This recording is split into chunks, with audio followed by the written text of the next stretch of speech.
Torna, dopo lo stop imposto dalla pandemia, la tradizionale fiera dei vini di Corno di Rosazzo. 5 giorni tutti da vivere tra degustazioni, enoturismo, la mitica e unica grigliata come una volta e tanto divertimento. Il tutto all'aria aperta, di giorno e di notte, anche in caso di pioggia. Se sei un vero adoratore di Dio Bacco, a Corno devi andare perché chi beve solo acqua ha un segreto da nascondere. Fiera dei vini a Corno di Rosazzo, ingresso libero.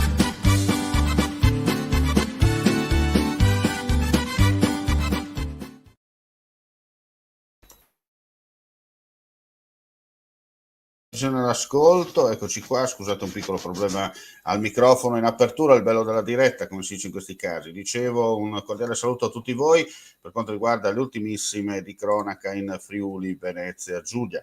È deceduto all'età di 92 anni Pier Giorgio Bressani, già sindaco di Udine, figura di spicco della politica regionale anche fuori dai confini della piccola patria. E ora ci trasferiamo a Lignano. L'azienda sanitaria universitaria Friuli Centrale raggiunge con la riattivazione del servizio di guardia medica turistica e del punto di primo intervento di Lignano Sabbiadoro un risultato di grande importanza, non scontato in una situazione con una carenza endemica di personale che impone scelte complesse in ogni direzione. È il concetto espresso dal vicegovernatore della regione Friuli Venezia Giulia con delega alla salute Riccardo Riccardi all'inaugurazione del servizio attivo dal 1 giugno della struttura sanitaria di via Tarvisio 5B. Soddisfatti per il risultato raggiunto in piena sinergia il direttore generale dell'azienda sanitaria universitaria del Friuli Centrale Denis Caporale, la direttrice del presidio di Latisana e Palmanova Claudia Giuliani e la responsabile del pronto soccorso di Latisana Paola Perfetti. Restiamo in tema sanitario, però questa volta con i numeri del Covid in Friuli Venezia Giulia. 979 tamponi molecolari, 11 nuovi contagi. 385 test rapidi antigenici, dai quali sono stati rilevati 62 casi. Le persone ricoverate in terapia intensiva sono 3, i pazienti ospedalizzati in altri reparti 83. Lo rende noto la Direzione Centrale Salute della Regione Friuli Venezia Giulia nel bollettino quotidiano. Oggi si registra il decesso di una persona a Trieste.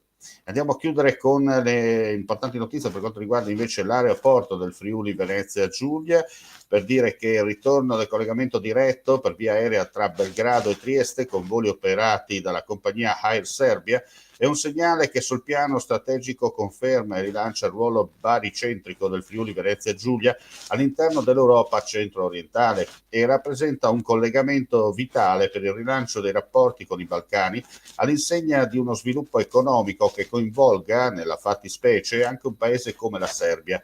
Lo ha detto il presidente della regione Friuli Venezia Giulia, Massimiliano Fedriga, commentando il ripristino del volo che dal Trieste Airport con scalo di Belgrado è avvenuto ieri dopo 11 anni. E con questa notizia chiudiamo qui questa edizione flash. Ulteriori news come sempre sul nostro sito friulitv.net. Grazie per la visione e l'ascolto e non resta che augurare a tutti voi un buon proseguimento di giornata. Vuoi assaggiare una birra dove al suo interno scopri la specialità tipica friulana? Lumi Beer, il prodotto ricavato in 20 ettari di terreno coltivato orzodistico, biodiversità, performance ambientale. Lumi Beer nelle sue 5 versioni disponibili, 4 per consumo veloce e dissetante e la versione Magnum per intenditori. Lumi Beer si abbina a qualsiasi palato. Lumi Beer è un prodotto esclusivo Azienda Agricola Pancera, il buon seme, i buoni frutti.